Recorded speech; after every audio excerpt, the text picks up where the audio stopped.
मी Vinayak Chavan Riyansh multi private लिमिटेडमध्ये एक gold director आहे आणि स्वस्थ भारत अभियानाअंतर्गत मी एक आरोग्य सल्लागार म्हणून पण काम करतोय. खूप आनंद होतोय. आपण डॉक्टर साहेबांना प्रोडक्ट रेफर केले होते, तर डॉक्टर साहेबांच्या मुखातून ऐकूया की त्यांना काय रिझल्ट आलेले आहेत. नमस्कार, मी डॉक्टर प्रवीण जाधव. मी BMS MD आहे. मी जालना येथे खूप दिवसापासून जनरल प्रॅक्टिस करतोय. सप्टेंबर महिन्यामध्ये विनायक सर माझ्याकडे आले होते, त्यांची भेट झाली. त्यांच्या माध्यमातून मी या परिवारामध्ये जॉईन झालो आणि माझ्या घरामध्ये हेल्थ इश्यू होते काही. त्यात सर्वात महत्त्वाचा रिझल्ट म्हणजे मी माझ्या आईला टेल्मा फोर्टी नावाची बीपीची गोळी होती. समाजात असं सांगितलेलं आहे की बीपीची गोळी कधीच मरेपर्यंत बंद होत नाही, बीपी असं शुगर असो. तर मी हे माझ्या आईला दिलं आणि 3 महिन्यामध्ये बीपीची गोळी 100% बंद झालेली.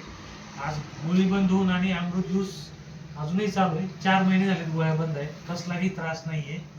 त्याच्यामध्ये मी समाधानी आहे. त्याच्या कॉन्फिडन्सवर मी माझ्या येणाऱ्या प्रत्येक रुग्णाला जो खूप दिवसाच्या व्याधीनं त्रस्त असतो त्यांना मी रेफर करतो आणि त्वचा रोगामध्ये खूप चांगले रिझल्ट घेतले, पाईल्समध्ये खूप चांगला रिझल्ट आहे आणि माझ्याकडे बाहेर गावून सुद्धा खूप पेशंट येतात. सर्व हे अमृत ज्यूसमुळे झाले आणि मी रिकमेंड असं करेल लोकांनी या अभियानामध्ये सामील व्हावं आणि ॲलोपॅथी मुक्त भारत करावं. धन्यवाद.